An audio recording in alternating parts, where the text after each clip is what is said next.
UKLO 1 year masters. No IELTS required up to 5 years visa. High visa success rate. పేరెంట్లు కానీ లేకపోతే పెద్దవాళ్ళు కానీ మన నాన్నమ్మ తాతలు కానీ మనవాడు ఒక మంచి పొజిషన్కి వెళ్ళాలి, వాడు బాగుపడాలి, లేకపోతే వాడు ఒక పెద్ద డాక్టరో సైంటిస్టో లేకపోతే ఒక సినిమా యాక్టర్ ఏదో కావాలని కోరికలు కోరుకుంటారు. బట్ అతనికి నచ్చింది అతను అవుతాడు. ఆయన అప్పుడు వీళ్ళు అనుకుంటారు కదన్న, ఇప్పుడు మా పిల్లోడు పెద్ద పొజిషన్కి వెళ్ళాలి, మా పిల్లోడు గొప్ప పొజిషన్కి వెళ్ళాలని చెప్పి కోరుకోవడం తప్పే ఉందన్న. సో మేము కూడా మా కళ్యాణ్ గారు సీఎం అవ్వాలని మేము కోరుకుంటున్నాం. 2029లో అయ్యే అవకాశం ఉందా మరి? ఖచ్చితంగా అవుతారనేది మా విశ్వాసం. ఎట్లా అవుతారు? ఇప్పుడే లేనిది అప్పుడు ఎట్లా అవుతారు? ఈసారి మేము త్యాగం చేస్తాం కాబట్టి నెక్స్ట్ టైం వాళ్ళు త్యాగం చేస్తారనేది మా ఒపీనియన్. అంటే చంద్రబాబు నాయుడు గారు ఉండగా పవన్ కళ్యాణ్ గారు ముఖ్యమంత్రి అయ్యే అవకాశం ఉందా అసలు? ఖచ్చితంగా. కళ్యాణ్ గారు తగ్గి సిబిఎన్ గారిని సీఎం చేసినప్పుడు సిబిఎన్ గారు కూడా తగ్గి కళ్యాణ్ గారిని నెక్స్ట్ టైం సీఎం చేస్తారు అనుకుంటున్నాం మేము. అంటే 21 సీట్లు చంద్రబాబు గారు ఇస్తే 21 సీట్లు గెలిచారు. అంటే ఈ గెలిచిన తర్వాత రిజల్ట్ చూసిన తర్వాత బహుశా మా జనసేన పార్టీకి ఇంకా కొంచెం ఎక్కువ సీట్లు ఇచ్చినా కూడా మేబీ మేము గెలిచి ఉండేవాళ్ళమేమో అనే ఒక ఫీలింగ్ అయితే ఉందా? 100% ఉంది. ఖచ్చితంగా గెలిచే వాళ్ళం, ఇంకొంచెం ఎక్కువ తీసుకొని ఉంటే అందరికి ఉంది అది. అంటే ఎందుకని ఇప్పుడు 2 పార్టీలు 3 పార్టీలు పొత్తుంది, జనసేన పార్టీ 21 సీట్లే ఎందుకు పవన్ కళ్యాణ్ గారు సరిపెట్టేసుకున్నారు? అడగొచ్చు కదా, ఒక 40 సీట్లైనా అడగొచ్చు కదా. ఆయన ఆ పరిస్థితుల్లో ఆయన తగ్గాలనుకున్నారు, తగ్గారన్న. అప్పుడు 10 సీట్లే తీసుకోవచ్చుగా. 10 సీట్లు అంటే అది కళ్యాణ్ గారి డిసిషన్, ఇక దాన్ని మేము తప్పుపట్టలేము. ఆయన 21 సీట్లు కరెక్టే ఉన్నాం మనం అని చెప్పి అన్ని సర్వేలు తీసుకొని ఆయన 21 తీసుకున్నారని మేము అనుకుంటున్నాం. కానీ ఇంకొంచెం ఎక్కువ తీసుకుని ఉంటే బాగుండేదని మా ఒపీనియన్. ఎక్కువ సీట్లు తీసుకున్నా కూడా గెలిచే అవకాశం ఉంది. 100% ఉంది. 100% ఉంది. తెలంగాణలో జనసేన పార్టీని కూడా ఇప్పుడు మళ్ళీ కొత్తగా ఇక్కడ కూడా బలపడేలాగా ఏదో ఒక ప్లాన్ అయితే చేస్తున్నది. అది మీ నోటీసులో ఏమైనా ఉందా? ఉందా? అంటే ఒక జనసేన లేకపోతే తెలుగుదేశం మళ్ళీ ఇక్కడ కూడా పొత్తులతోనేనా? చెప్పలేమన్నది ప్రస్తుతం. కాకపోతే మా తెలంగాణ ముందు నుంచి మేము అనుకున్నదల్లా ఒకటి, ఇక్కడ నుంచి ముందు 2 పడవల ప్రయాణం ప్రస్తుతం మంచిది కాదేమో, కాబట్టి ముందు ఆంధ్రప్రదేశ్లో మన అడుగు బలంగా పడిన తర్వాత తెలంగాణలో పూర్తి స్థాయిలో పార్టీని బలోపేతం చేయాలి గ్రౌండ్ లెవెల్ నుంచి అనేది ముందు నుంచి మేము అనుకుంటున్నాం. కాబట్టి ప్రస్తుతం అయితే 21 సీట్లతోటి 2 ఎంపీలతోటి కళ్యాణ్ గారు డిప్యూటీ సీఎంగా ఆంధ్రప్రదేశ్లో బాధ్యతలు చేపట్టారు కాబట్టి ఇప్పుడు తెలంగాణలో కంపల్సరీ మా అడుగు గట్టిగా పడుతుంది. ఇప్పుడు ఆంధ్రాలో జనసేన బలపడింది అనుకుంటున్నారా? 100% పడింది కాబట్టే సిబిఎన్ గారు అంత ఈజీగా సీఎం అయ్యారు. వైసీపీ 11 సీట్లకే భూస్థాపితం అయిపోయింది. అంతా పవన్ కళ్యాణ్ గారి వల్ల సాధ్యమైందా? ఆయన చరిష్మానే అక్కడ పనిచేసింది అనేది మా విశ్వాసం. అంటే చంద్రబాబు నాయుడు గారు వేస్ట్ అనమాట. వేస్ట్ అని నేను చెప్పలేదన్నా, నేను కళ్యాణ్ గారి గురించే మాట్లాడినా. ఆయనను చూసి పడే ఓట్లు ఆయనకు చూసి పండి, కళ్యాణ్ గారు తగ్గడం వల్ల అంత భారీ మెజారిటీ వచ్చింది, వైసీపీ భూస్థాపితం అయిపోయింది. అంటే టోటల్ గా మొన్న జరిగినటువంటి ఎలక్షన్స్ లో టోటల్ గా పవన్ కళ్యాణ్ గారి వల్లే అన్ని సీట్లు వచ్చినాయి తెలుగుదేశానికి, బీజేపీ కూడా గెలిచింది. అసలు ఆయన గేమ్ చేంజర్ అని అంటే ఏం చెప్తారు మీరు? 100%. అది నేను చెప్పడం ఏందన్న, 2 స్టేట్లు చెప్పినాయి, మోడీ గారు కూడా చెప్పారు. దాంట్లో గేమ్ చేంజరే 100%. తమ్ముడు, ఇప్పుడు నువ్వు తెలంగాణలో ఉన్నావు, నువ్వు తెలంగాణకి పరిమితం. అంటే ఎందుకని ఇంతమంది పొలిటికల్ లీడర్లు ఉండగా పవన్ కళ్యాణ్ గారిని ఎందుకు నువ్వు అభిమానంగా చూస్తున్నావు? ఆయన్నే ఎందుకు అభిమాన నాయకుడిగా నువ్వు నీ మనసులో స్థానం సంపాదించుకున్నావు? పవన్ కళ్యాణ్ గారిని చిన్నప్పటి నుంచి ఆయన సినిమాలు చూస్తూ పెరిగామన్నా, ఓపెన్లీ చెప్పాలంటే. తర్వాత ఆయన పాలిటిక్స్లోకి వచ్చారు. ఆయన వచ్చేటప్పటికి రాజకీయం అంటే నేను అనుకున్నది ఏంటంటే, రాజకీయం అంటే డబ్బు ఉన్నోళ్ళే చేయాలా. ఫ్యామిలీలో తాతలో తండ్రులో వాళ్ళు ఆల్రెడీ పొలిటికల్గా సెటిల్ అయి ఉంటేనే కొత్తగా వాళ్ళ కుర్రోళ్ళు వాళ్ళ పిల్లలు మనవాళ్ళు కానీ వాళ్ళు రాజకీయాల్లోకి అడుగుపెట్టడానికి అవకాశం ఉంటుంది తప్పితే మనలాంటి సామాన్యులు, ఒక రైతు కుటుంబానికి సంబంధించిన వాళ్ళు కానీ లేకపోతే కూలి పని చేసుకునే వాళ్ళు కానీ ఇలాంటి వాళ్ళకి రాజకీయం అనేది చాలా దూరం అనేది మా అందరి ఒపీనియన్. కానీ కళ్యాణ్ గారు రాజకీయంలోకి అడుగు పెట్టిన తర్వాత ఈ అందరి ఒపీనియన్ మొత్తం చేంజ్ అయిపోయింది. సామాన్యుడు కూడా రాజకీయం చేయొచ్చు, సామాన్యుడు కూడా క్వశ్చన్ చేయొచ్చు, సామాన్యుడు ప్రశ్నించవచ్చు అనేది మా అందరికీ ధైర్యాన్ని ఆయన ఇచ్చిళ్ళు. ఆయన స్పీచ్ల ద్వారా, ఆయన మాటల ద్వారా, ఆయన ప్రవర్తన ద్వారా మాకందరికీ బలాన్ని ఇచ్చారు కాబట్టి, ధైర్యాన్ని ఇచ్చారు కాబట్టి నాకు ఆయన మీద బాగా ఎక్కువ ఇష్టం. అందువల్లే. ఎన్నిసార్లు కలిసి ఉంటావు పవన్ కళ్యాణ్ గారు? Only 1 time. ఎప్పుడు కలిసావు? 2021. ఈ మధ్య కాలంలో ఏం కలవలేదా? అంటే గెలిచిన తర్వాత ఆయన దూరం నుంచి చూడడమే కానీ దగ్గరికి వెళ్ళి. అంటే ఎందుకని అంత, అంటే ఏమైనా కారణాలు ఉన్నాయా లేకపోతే? ఆయన చుట్టూ జనాలు ఎక్కువ ఉంటారన్న, ఆ తాకిని తట్టుకొని వాళ్ళందరూ దాటుకొని దగ్గరికి వెళ్ళడం అంటే చాలా కష్టం. కాబట్టి దూరం నుంచి చూడడమే ఇష్టపడ్డా, దూరం నుంచి చూస్తాను. నేను జనసేన పార్టీలో ఉన్నటువంటి నాగేంద్ర బాబు గారు కానీ నాదెండ్ల మనోహర్ కానీ వీళ్ళు కీలకంగా వ్యవహరిస్తూ ఉన్నారు. వీళ్ళతో క్లోజ్ రిలేషన్ ఉందా మీకు? అంటే మీకు ఇప్పుడు మీరు జనసేన పార్టీ కోసం ప్రాణాలు కూడా తెగించేసి ఫైట్ చేస్తున్నారు కదా, ఈలోపు ఈ కోవలో మీ మీద కూడా కేసులు లేకపోతే మీ మీద దాడులు ఇవి కూడా జరుగుతాయి. మీరేమో తెలంగాణ వాసి, జనసేన పార్టీ పూర్తిగా ఆంధ్రాకి పరిమితం. మరి ఆ టైంలో మీకు పార్టీ నుంచి కొంత భరోసా ఉండాలి కదా, ఆ భరోసా ఉందా అని అడుగుతున్నాను నేను. అంటే మీరు అన్నట్టు పార్టీలో కళ్యాణ్ గారి తర్వాత ఆ స్థానం నాదెండ్ల మనోహర్ గారిది, తర్వాత మన నాగేంద్రబాబు గారిది, అది అందరికి తెలిసింది. అయితే నాకు నాదెండ్ల మనోహర్ గారితో పరిచయం అయితే లేదన్న, నేరుగా లేదు. ఆయన ఇంతవరకు నేను చూడలేదు, ఆయన కలవలేదు. కాకపోతే ఆయన పవన్ కళ్యాణ్ గారి తర్వాత రిలేషన్ ఉందా నాగేంద్ర? నాగబాబు గారితో అయితే చాలా క్లోజ్. ఆయన నాకు ఏ సమస్య వచ్చినా ముందు ఆయనకే ఫార్వర్డ్ చేస్తాను నేను, అందరికంటే ముందు. వెంటనే రెస్పాన్స్ చేస్తారా? వెంటనే ఎవరు ఏ స్టేషన్ లేకపోతే నోటీస్ ఎక్కడి నుంచి వచ్చింది, ఎవరు నిన్ను అన్నది, ఎవరు నీకు కాపీరైట్ వేసింది, అసలు ఏంటివి, వెంటనే నేను పంపడం లేటు, వెంటనే నాకు కాల్ వస్తుంది. ఆయనతోటి చాలా మంచి బాగుంది, ఆ భరోసా అయితే ఉంది, 100% ఉంది. అందుకే అంత ధైర్యంగా కూడా నేను ఇంకా వీడియోస్ చేయగలుగుతున్నా. తమ్ముడు, ఏమన్నా జనసేన పార్టీ నుంచి నీకేమన్నా ఆర్థిక భరోసా ఏమన్నా ఇచ్చారా? అంటే ఫైట్ చేస్తున్నావు కదా, జనసేన పార్టీ కోసం మాట్లాడుతున్నావు, వీడియోస్ చేస్తున్నావు, అంటే పార్టీ బలోపేతం కోసం కూడా నువ్వు పనిచేస్తున్నావు కదా, ఏమైనా పార్టీ నుంచి నీకు ఎటువంటి ఏదైనా ఆర్థిక సహాయం అంటారు కదా, అదేమన్నా లభించిందా? అంటే పార్టీ నుంచి అంటే అఫీషియల్గా ఎవరి నుంచి నాకు ఏం రాలేదన్న. అఫీషియల్స్ ఎవరైనా లీడర్స్ నుంచి అయితే నాకు ఏం రాలేదు. కాకపోతే నాలాంటి జన సైనికులు, మనలాంటి సామాన్యులు, కళ్యాణ్ గారి మీద ప్రేమ ఉన్న అభిమానులు ఉంటారు కదా, మన వీడియోస్ని చూస్తూ, వాళ్ళ నుంచి వస్తారు. వాళ్ళ నుంచి అయితే నీకు ఇస్తారు, తీసుకుంటావా? అంటే తీసుకోవడం తప్పేముందులే. ఇప్పుడు ఎట్లా తమ్ముడు నీ యొక్క అంటే మంత్లీ ఎట్లా నీ గెటన్ అవుతున్నావు? అంటే ఏదైనా జాబ్ చేస్తావు అంటే నా మంత్లీ ఇవ్వరన్నా. నాకు ఏదన్నా కష్టం వచ్చినప్పుడు, ఫర్ ఎగ్జాంపుల్ ఒక చిన్న స్టూడియో పెట్టుకోవాలనుకున్నా, ఆ టైంలో నేను అడిగినప్పుడు, లేకపోతే నాకు పిఠాపురం వెళ్ళాలని కొంచెం ఇబ్బందిగా ఉంది అన్నప్పుడు ఒక ల్యాప్టాప్ స్పాన్సర్ చేయడం, ఇలాంటివి. అంతేగాని రెగ్యులర్ కాదు. ఏదైనా నీకు అవసరమైనటువంటిది ఏదన్నా మంత్లీ అయితే కాదు. లేదు, పార్టీకి దీనివల్ల నేను కొంచెం ఆగిపోవాల్సి వస్తుంది అన్నప్పుడు ఎవరైనా ఒకరు ముందుకు వచ్చి నాకు హెల్ప్ చేస్తారు. తమ్ముడు, జనసేన పార్టీని భుజాన వేసుకున్నావు, పవన్ కళ్యాణ్ గారిని భుజాన వేసుకున్నావు.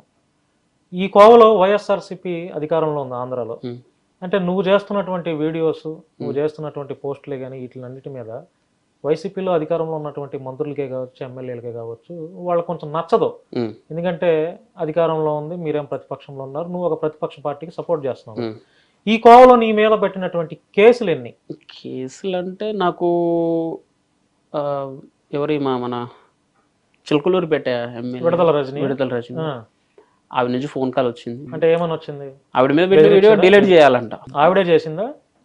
వాళ్ళ మనుషులతో చేయించింది, ఆంధ్ర వాళ్ళతో చేపించి డిలీట్ చేయాలి అని చెప్పి అక్కడ ఉన్న ఎస్ఐ మీద ప్రెషర్ తీసుకొస్తే నేను చేయను అని చెప్పి అన్నా. నేను చేయను అంటే నీ మీద కేసు అవుతుంది అని బెదిరించాను, పెట్టుకోండి నన్ను.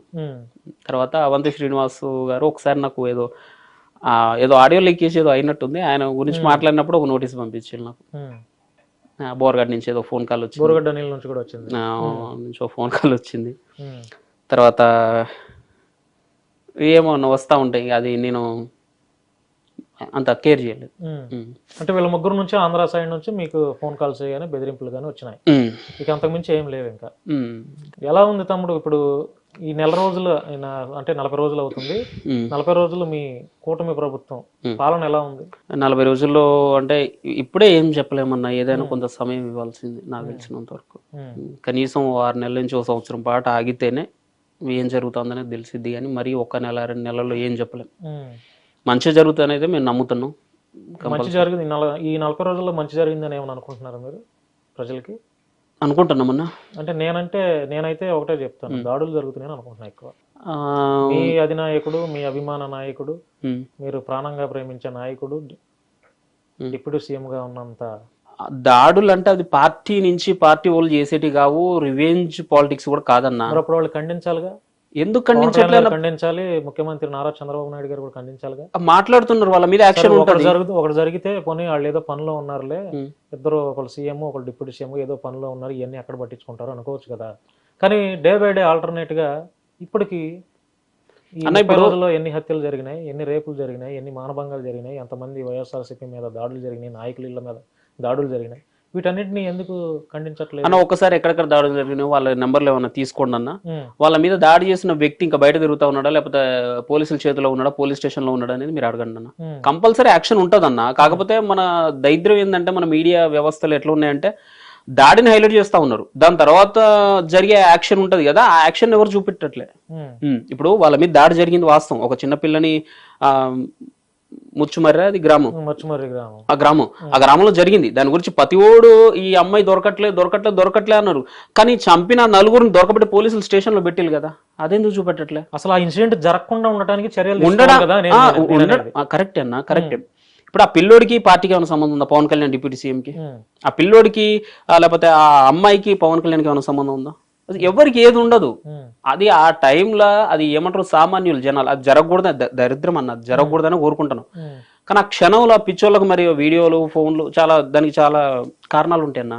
నేను ఒక వీడియో చూపిస్తాను, మీ పవన్ కళ్యాణ్ గారు మాట్లాడినటువంటి ఒక వీడియోని చూపిస్తాను. ఆ వీడియో విన్న తర్వాత మీరు మాట్లాడండి. శాంతి భద్రతలు ఎలా ఉంటాయో చేసి చూపిస్తాను. ఒక ఆడబిడ్డ మీద ఎవడన్నా ఇలా చూడాలంటే కూడా లోపలే భయం అలాంటి శాంతి భద్రత. ఏమన్నారు వినపడింది కదా మీకు? శాంతి భద్రతలు ఎలా ఉంటాయి అనేది నేను చూపిస్తాను అన్నాడు. ఇది ఎప్పుడు అన్నాడు? ప్రతిపక్షంలో ఉన్నప్పుడు అన్నటువంటి మాట. ఇప్పుడు ఆయన అధికార పక్షంలో ఒక మంచి బాధ్యత కలిగినటువంటి ఒక పోస్ట్ లో ఆయన ఉన్నారు కదా, మరి ఇప్పుడు ఏవి శాంతి భద్రతలు ఎక్కడ? శాంతి భద్రతలు ఎక్కడ కాపాడాడు? కొంచెం టైం ఇవ్వండి అన్న, కొంచెం టైం అండి. ఇప్పుడు నెల రోజుల్లో జరిగిన దాన్నే మనం ఇంకా పరిపాలన తమ్ముడు, ఇప్పుడు చాలా మంది అన్నది ఏంటంటే నెల రోజుల్లో జరిగినటువంటివి 5 ఏళ్లలో జరగాలి. 5 ఏళ్ళు మొత్తం ఈ పీరియడ్ అంతా ప్రభుత్వం అంతా ఈ పీరియడ్ అంతా చూసుకుంటే ఒక ఇన్ని హత్యలు జరిగినాయా, మన ప్రభుత్వంలో ఇంత పాలనలో ఇన్ని హత్యలు ఇన్ని రేపులు జరిగినాయా అని ఒక క్యాలిక్యులేషన్ వేసుకుంటారుగా. మనం ఎంత పాలన చేసాము, ఎంత మంచి సర్వీస్ చేసాము, ఆ కోవలోనే ఎంత ఈ రేట్ ఎంత జరిగింది అంటే ఈ దాడులు కానీ ఇవన్నీ హత్యలు ఎట్లా జరిగింది వాళ్ళు కూడా క్యాలిక్యులేషన్ చేసుకున్నారు. అది ఈ 40 రోజుల్లోనే జరిగింది అనేది వైసీపీ నాయకులు అంటున్నటువంటి మాట. చూస్తుంటే అట్లాగే ఉన్నాయి. 40 రోజుల్లో ఇన్ని దాడులు, ఇన్ని హత్యలు, ఇన్ని మానభంగాలు అంటే వీటికి నేనేమంటానంటే శాంతి భద్రతలు ఎలా ఉంటాయో చూపిస్తాను అన్నటువంటి పవన్ కళ్యాణ్ గారు ఇప్పుడు హోదాలో ఉన్నారు డిప్యూటీ సీఎం గా.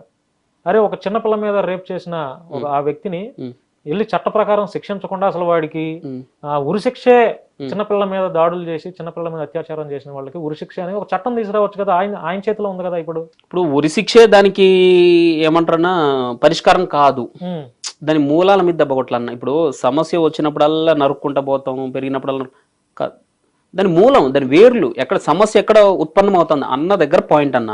ఆ పాయింట్ ని పట్టుకోవడానికి కళ్యాణ్ గారు ట్రై చేస్తా ఉన్నారు. ఆయన వచ్చి 1 నెల అయింది, ఇంకొంచెం టైం ఇద్దాం. ఇప్పుడు అది జరిగిన తప్పే, ఆ 4 అమ్మాయిలు తప్పే, తర్వాత మీరు అన్నట్టు అది ఏంది వాళ్ళు నరుక్కున్న తప్పే, ఇవన్నీ తప్పులే. వాళ్ళ మీద కంపల్సరీ యాక్షన్ ఉంటుంది. కాకపోతే దాని మూలాలను వెతికే పనులు అయితే ఉన్నారు. ఇప్పుడు ఆ పిల్లలు చేసిన దానికి రీజన్ ఏంది నాకు తెలిసినంత మొబైల్ చూడడం. ఫస్ట్ ఆఫ్ ఆల్ మొబైల్లో వాళ్ళకి నచ్చిన సిరీస్ చూసుకోవడం, వైలెన్స్ని ఎంకరేజ్ చేయడం, కొంచెం ఏమంటారు 18+ కంటెంట్లు చూడడం, దీనివల్ల వాళ్ళు ప్రభావితం అయ్యి ఇట్లా చేస్తూ ఉన్నారు. సో దాన్ని కొంచెం అరికట్టే ప్రయత్నం చేయాలి. ఆ పరంగా ఆయన మూలాలని అంతం చేయడానికి ట్రై చేస్తూ ఉన్నారు. కాబట్టి కొంచెం టైం పడుతుంది అన్న. అంటే తమ్ముడు ఉరిశిక్ష వేస్తే చిన్న పిల్లల మీద తమ్ముడు, ఇప్పుడు ఒక వయసు కలిగిన వారి మీద అత్యాచారం చేశారంటే సరే అనుకో, పసిపిల్లల్లో ఏం చూస్తున్నారు ఈ మానవ మృగాలు?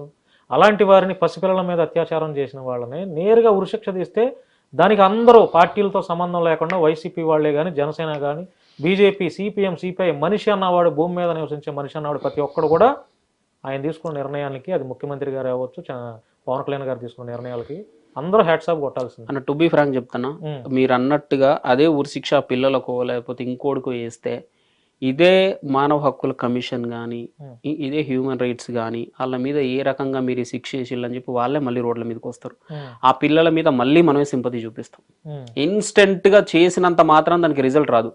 ఆ లేతప్పు చేసిలో వాళ్ళు రియలైజ్ అవ్వాలి. అయిన తర్వాత వాళ్ళకు కంపల్సరీ పనిష్మెంట్ ఉంటుంది. అది ఏ స్థాయిలో అనేది వాళ్ళు ఏ రకంగా చేసి దేనికైనా ఉంటుందని. ఇప్పుడు లిమిట్, ఇప్పుడు ఊరికే ఒకటి మీద రాయడం వేరు, కారణం చేత రాయడం వేరు. సో దాన్ని తెలుసుకుంటా ఉన్నారు. అది తెలుసుకున్న తర్వాత కంపల్సరీ దాన్ని బట్టి ఆ యాక్షన్ అయితే ఉంటుంది. అప్పటిదాకా వేచి చూద్దాం అంటాను నేను. కొంత టైం కావాలంటారు కంపల్సరీ అన్న. ఇప్పుడు అవతల సైడ్ ఇప్పుడు అన్న, ఇప్పుడు ఆ పిల్లల్ని, ఇప్పుడు ఫర్ ఎగ్జాంపుల్ నేను మళ్ళీ చెప్తాను, ఆ పిల్లల్ని ఇన్స్టెంట్ గా వాళ్ళని లేపేయాలని మీరు అంటున్నారు. ఆడపిల్ల మీద, చిన్నపిల్ల మీద చంపేసిన ఇన్స్టెంట్ గా లేపేద్దాం అంటారు.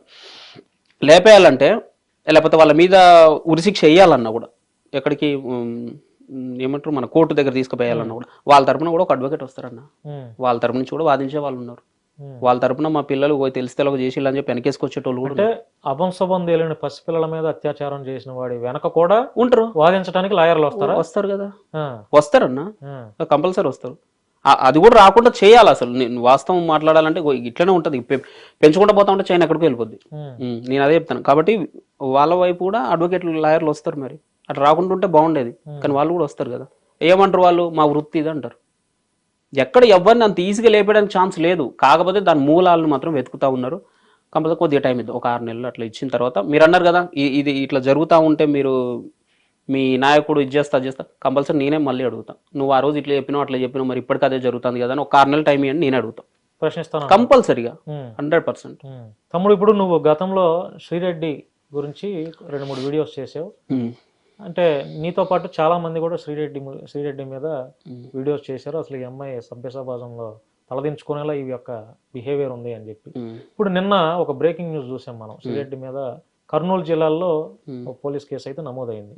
మరి మేబీ అన్ని అనుకున్నట్టుగా పోలీసు వాళ్ళు అనుకున్నట్టుగా ఈ రోజు రేపు శ్రీరెడ్డిని అరెస్ట్ చేసే అవకాశాలు ఉన్నాయి అని అంటున్నారు.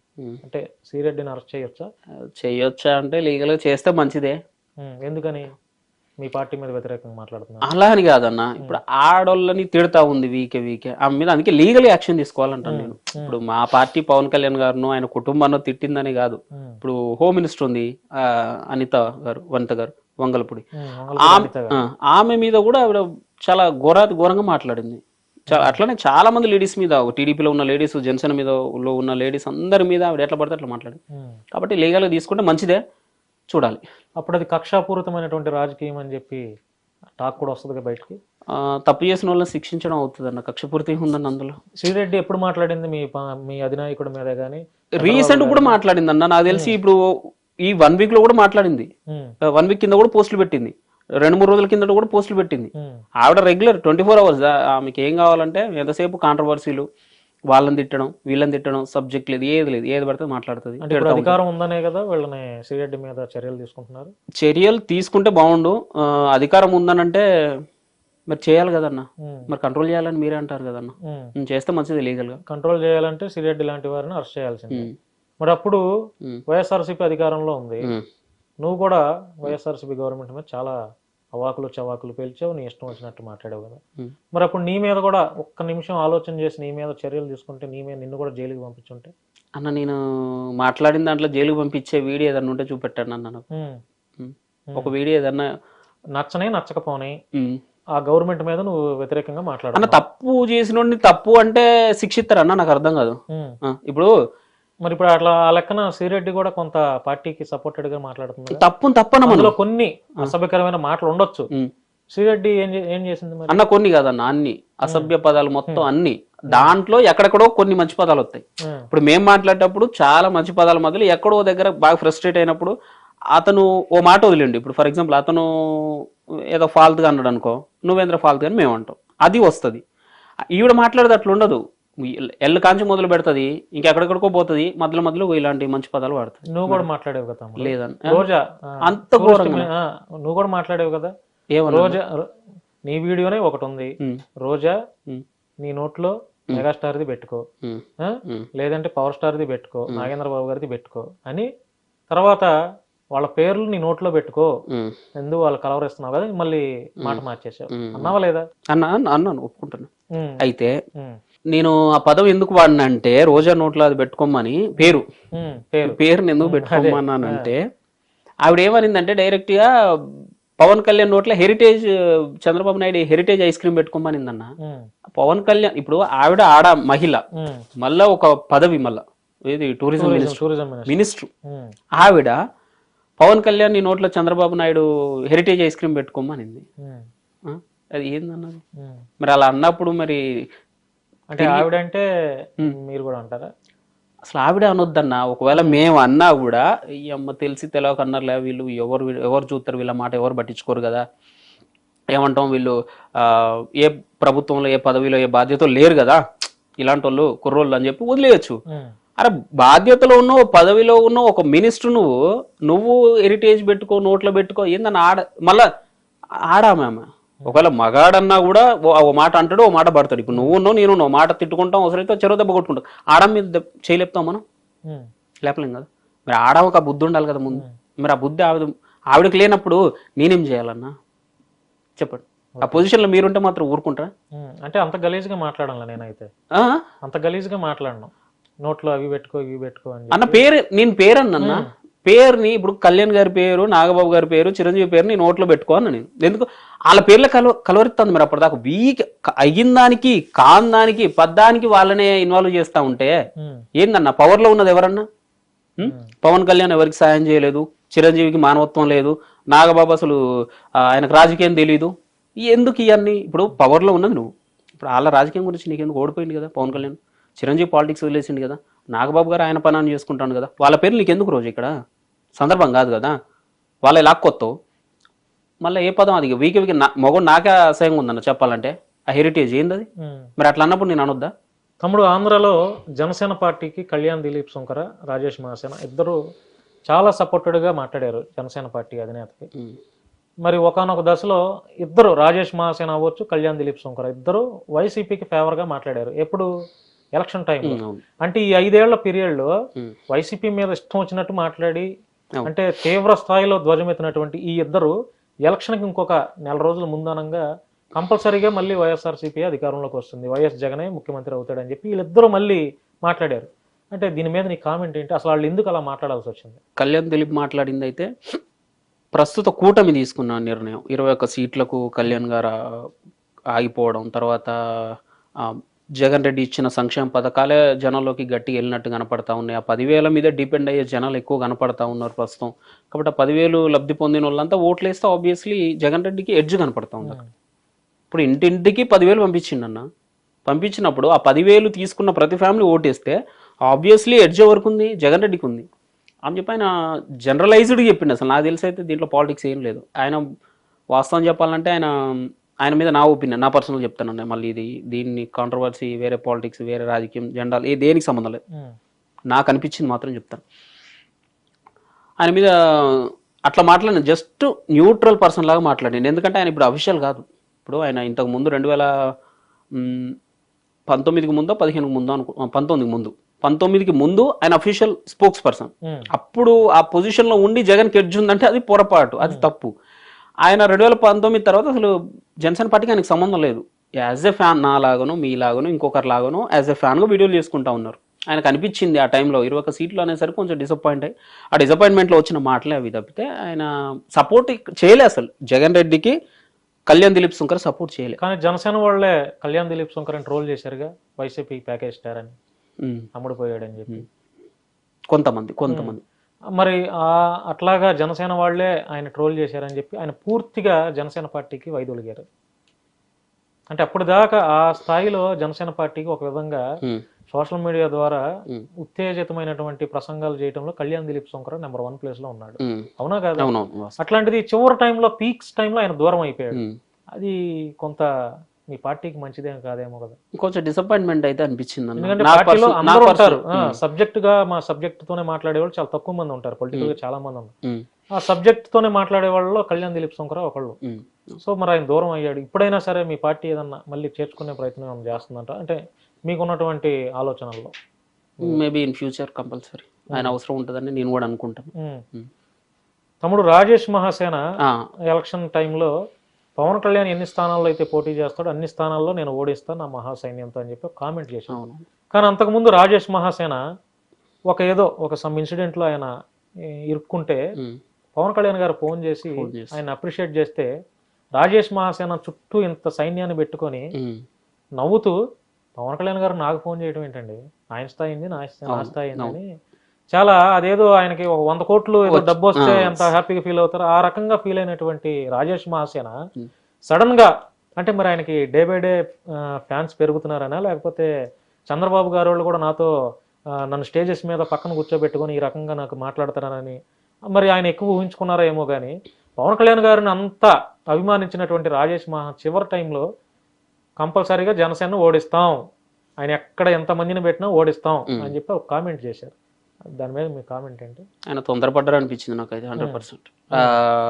పవన్ కళ్యాణ్ గారిని ఓడిస్తా అనేది కరెక్ట్ కాదు. కాకపోతే అతనికి సీటు పోయిందన్న బాధ అయితే ఉండొచ్చు. ఆ బాధ నేను అర్థం చేసుకున్నాను. బాధలో అలా మాట్లాడారా? బాధలో ఆయన అలా మాట్లాడి ఉండొచ్చు, కానీ ఆ స్టేట్మెంట్ అయితే ఇచ్చి ఉండకూడదు అసలు. అదైతే రాంగ్, 100% రాంగ్. ఆ సీటు పోయిందన్న బాధ ఉండొచ్చు, కానీ మరి అంటే ఆ సీటు పోవటంలో ఎవరి ప్రమేయం ఉండొచ్చు ఎక్కువ? అన్న ఇది మళ్ళీ నేను మాట్లాడితే దీన్ని మళ్ళీ కాంట్రవర్సీ చేసి మళ్ళీ దీన్ని అంటే నీకున్న అనాలిసిస్ లో తమ్ముడు, ఇప్పుడు నువ్వు కూడా జనసేన పార్టీలో అంత పరిచయాలు ఉంటాయి కదా, నువ్వు మాట్లాడుతూ ఉంటావు కదా. టు బి ఫ్రాంక్ ఇప్పటికే నా మీద కూడా కొంత వస్తుందన్న. నేను ఇది డీప్ గా మాట్లాడితే మళ్ళీ ఇంకా ఎడపోద్దో నాకు తెలియదు. మరి అంటే చెప్పు, పర్లేదు, నీకు అనిపించింది చెప్పు, తప్పేముంది, ఫ్యాక్ట్ మాట్లాడడం తప్పేముంది. రాజేష్ మాసేన సీటు పోవడంలో 3 పార్టీల హస్తం ఉంది. ఏ పార్టీలు? జనసేన, టీడీపీ, బీజేపీ 3 పార్టీలు కలిసే అతనికి రెండు కలిసి అనౌన్స్ చేసినాయి. 3 కలిసి ఇతనికి జనసేన కలిసి టికెట్ అనౌన్స్ చేసింది. బీజేపీ యాడ్ అయిన తర్వాత ఇతను ఎందుకో సూటబుల్ కాదనో, లేకపోతే అక్కడ ఉన్న పరిస్థితులను బట్టో, లేకపోతే అక్కడ జనాల ఒపీనియన్ బట్టో, అక్కడ ఉన్న ఓటర్ల ఇంట్రెస్ట్ ను బట్టో మొత్తానికి అయితే ఆ సీట్ అతను కాదు, మార్చేద్దామని చెప్పి వాళ్ళు డిసైడ్ అయ్యారు. ముగ్గురు కలిసి తీసేసి అధిష్టానం సీట్లు అనౌన్స్మెంట్ చేసేటప్పుడు పవన్ కళ్యాణ్ గారు, చంద్రబాబు గారు కలిసి ఏ నియోజకవర్గాల్లో ఎవరెవరినైతే పెడితే బాగుంటుందని ఆలోచన చేసే అనౌన్స్మెంట్ చేస్తారు కదా ఈ నియోజకవర్గానికి. ఆ టైంలోనే పి గన్నవరానికి రాజేష్ మహాసేనని ప్రపోజల్ పెట్టి అఫీషియల్ గా అనౌన్స్మెంట్ చంద్రబాబు గారు అనౌన్స్మెంట్ చేశారు కదా. అంటే రాజేష్ మహాసేన మన పార్టీ కష్టకాలంలో కూడా వాయిస్ ఇచ్చాడు, మన పార్టీ కోసం మాట్లాడాడు, మన కోసం మాట్లాడాడు. అట్లాంటి అతను ఎస్సీ క్యాండిడేట్ మన పార్టీలో కావాలని చెప్పి చంద్రబాబు గారు, ఇప్పుడు ఆయన ఏమి సాదాసీదా వ్యక్తి కాదు కదా, 40 ఏళ్ళ రాజకీయ దురంధరుడు ఆయన. అట్లాంటిదంటే ఆయన నిర్ణయం తప్పైందంటారా రాజేష్ మహాసేనకి టికెట్ ఇచ్చి తప్పైందంటే మేము మేబీ గ్రౌండ్ రియాలిటీ తెలియకనా, లేకపోతే ఆ సీట్ అనౌన్స్ చేసిన తర్వాత ఆ రేంజ్ లో నెగిటివిటీ వస్తుందని వీళ్ళు ముందు ఎక్స్పెక్ట్ చేయలేదేమో. సీట్ అనౌన్స్ చేయలేదు, అక్కడ జనాలకు తెలియదు అప్పటిదాకా. ఇప్పుడు వీళ్ళ మదిలో ఉంది, ఓకే రాజేష్ మహాసేన ఈ సీటు ఓకే ఆయన ఎలిజిబుల్ అని చెప్పి వీళ్ళు డిసైడ్ అయ్యారు. ఇక్కడ అనౌన్స్ అయిన తర్వాత జనాల్లోకి వెళ్తుంది. ఆ గన్నవరం జనాలందరికీ ఓహో మాకు ఎమ్మెల్యే ఎవరు ఇక్కడ టీడీపీ నుంచి రాజేష్ మహాసేన, ఇతనికి ఇవ్వకూడదు అని చెప్పి జనాలు అప్పుడు తిరుగుబాటు రావడం వల్ల వీళ్ళు డిసిషన్ చేంజ్ చేసుకుని ఉండొచ్చు. ఇప్పుడు ఆయన వీడియోస్ చూస్తున్నారా మీరు ఈ మధ్య కాలంలో? అంటే ఎక్కువగా రాజేష్ మహాసేన ఇంతకుముందు జై తెలుగుదేశం, జై జనసేన, జై చంద్రబాబు, జై పవన్ కళ్యాణ్, జై లోకేష్ అనే రాజేష్ మహాసేన ఈ మధ్య కాలం నుంచి కొంతకాలం నుంచి ఆయనకి ఎప్పుడైతే సీటు పోయిందో అప్పటి నుంచి, అంటే ఆయన స్టేట్మెంట్ ఏదైతే పవన్ కళ్యాణ్ ఓడిస్తా అని చెప్పి స్టేట్మెంట్ ఏదైతే పాస్ చేశారో ఆ నెక్స్ట్ డే నుంచో ఆయన వీడియోస్లో జై చంద్రబాబు, జై లోకేష్, జై తెలుగుదేశం, జై మహాసేన అని మాత్రమే అంటున్నాడు. ఇంతకుముందు జై పవన్ కళ్యాణ్, జై జనసేన అన్నారు, ఇప్పుడు ఆ మాట అనట్లేదు. చూస్తున్నారా మీరు? ఇది అతనికి కొంత నెగిటివ్ అయ్యే అవకాశం ఉండొచ్చు కదా. కంపల్సరీ జన సైనికులు అతన్ని హేట్ చేస్తారు, ఈ విషయంలో డౌట్ లేదు, దాంట్లో హేట్ చేస్తారు. కానీ మేబీ అతని ఒపీనియన్ నేను ఇప్పుడు అతనికి టీడీపీ కావాలనుకుంటున్నాడు, జనసేన దూరం చేసుకోవాలనుకుంటున్నాడు. అదే అతను అక్కడ మీరు చెప్పినట్టుగా జై పవన్ కళ్యాణ్